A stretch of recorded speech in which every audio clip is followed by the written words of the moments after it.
દરેક કાર્યકર્તાને જાગૃત કરવાની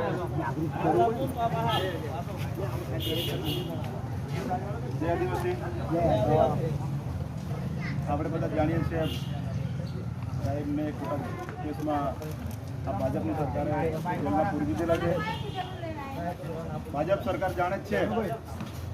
તમે એક સીધી વાત કહી દો તમને, સ્થાનિક સ્વરાજનું ઇલેક્શન થયું, આ ભાજપની સરકારની અંદર નરેન્દ્ર મોદી ડેડિયાપાડા આવ્યા.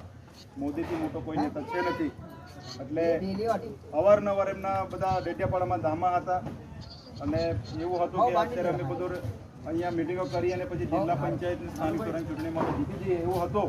પણ આનું ઉલટું થયું, પરિણામ ઊંધું આવ્યું અને આમ આદમી પાર્ટીની તરફેણમાં ચૈતરભાઈની લોકચાહના જે હતી એના ધ્યાનમાં રાખીને આ નર્મદાના લોકોએ છોટાઉદેપુરના તમે જોઈ લો, 14 જિલ્લા છે આદિવાસી પટ્ટામાં, ઉમરગામથી અંબાજી સુધી તમામ આપણા આદિવાસી લોકોએ અને ગુજરાતમાં ખૂબ 500થી વધારે સીટો તાલુકાની જિલ્લામાં લાવ્યા.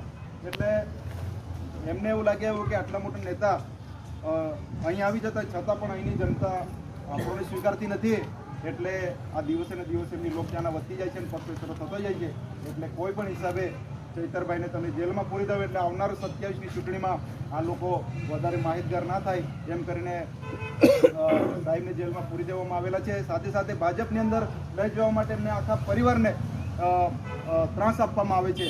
17 જાતના ત્રાસ આપવામાં આવે છે. એટલે વેઠીને થાકી જાય પછી ભાજપમાં જોડા જાય એવું છે. પણ ચૈતરભાઈ આપણા જેવા લોકોના માટે લડવા નીકળેલા છે કે ક્યારે ભાજપમાં ના જાય પણ આપણે ચૈતરભાઈને ન્યાય મળે એના માટે આપણે તાલુકા ગામડે આપણે બધા ગણેશભાઈ અને બધોએ કીધું એમ ચૈતરભાઈ આપણે બળીને નીકળવું પડશે. લડાઈ ખૂબ મોટી છે, ખૂબ આગળ ચાલવાની છે. તમે જોયું હશે ભાજપની અંદર કોઈ બળાત્કાર કરે, કોઈ રેપ કરે અને કોઈ ખોટા ધંધા કરે તો એ ભાજપમાં જતા રહે છે અને એકદમ એમને ચોખ્ખો કરી નાખવામાં આવે છે. અને ભાજપ સામે ભાજપની સરકાર સામે જે લડે છે એને ખોટા કેસો કરીને એને ત્રાસ આપવામાં આવે છે. ત્યારે આ ભાજપની અને આ સરકારની એમની માનસિકતા શું છે તે આપણે બધા જાગી જવાની જરૂર છે. આવનાર સમયમાં જે પણ કાર્યક્રમ છે એ બંધારણની રાહે આપણે બધા આગળ લઈ જવાનો છે. કોઈ પણ હશે કાયદો હાથમાં લેવાનો નથી. બંધારણની અંદર રાઇટો ઘણા બધા આપેલા છે આપણને અને એને ધ્યાનમાં રાખીને જ પછી આપણે આ લડત ઉપાડવાની છે. આવનાર સમયમાં અહીંયા જ આપણે ઊભા નથી રહેવાનું. આગળ આપણે ચૈતરભાઈ માટે કેવી રીતના ન્યાયિક પ્રક્રિયા સાથે આપણે લડીએ એવી રીતના આપણે આગળ વધવાનું છે અને ગામડે લોકોને સંદેશ આપવાનો છે. આપણે બધા જાગી જવાની જરૂર છે. આ સરકાર આપણને ત્રાસ આપે છે. તમે જોઈ આદિવાસીના હક અધિકારો છીનવાય છે. આજે તો અમે પણ લડત લડીએ છીએ.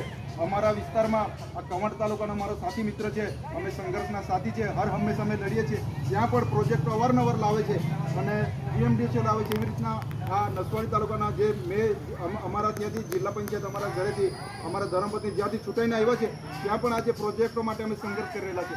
સરકારને જમીનો જોઈએ છે મફતના ભાવે. એટલે આ જમીનો માટે અને જમીનો બચાવવા માટે આ ચૈતરભાઈ લડે છે. એટલે એક વ્યક્તિ સમાજ માટે લડે છે એને બંધ કરી દો, એનો અવાજ બંધ કરી દો એટલે કોઈ લડવાવાળો રહે ના એવી આ સરકારની માનસિકતા છે. પણ આપણને ચૈતરભાઈના માર્ગદર્શન હેઠળ આપણે બધા તૈયાર થયેલા છે. આવનાર સમયમાં સાહેબનો અવાજ આપણે બુલંદ કરવાનો છે. આવનાર સમયમાં ચૈતરભાઈને ન્યાય નહીં મળે તો હજારો ચૈતરભાઈ બનીને આપણે જેલની અંદર આપણે જવા પણ તૈયારી રાખવાની છે. આટલી લડત આપણે અહીં રોકવાની નથી. આવનાર સમયમાં અમારી જેવોને પણ આ પોલીસ હપ્તો બંદોબસ્ત નજર રાખી રહેલી છે. એક કરીને ઉઠાઈ લે છે તો કંઈ નહીં, આપણે ઘરે પણ ખાઈએ છીએ, જેલમાં પણ આપણને ખાવા મળશે. બિરસા મુંડા ભગવાન માત્ર 25 વર્ષની ઉંમરે આ સમાજ માટે એમને બલિદાન આપી દીધું.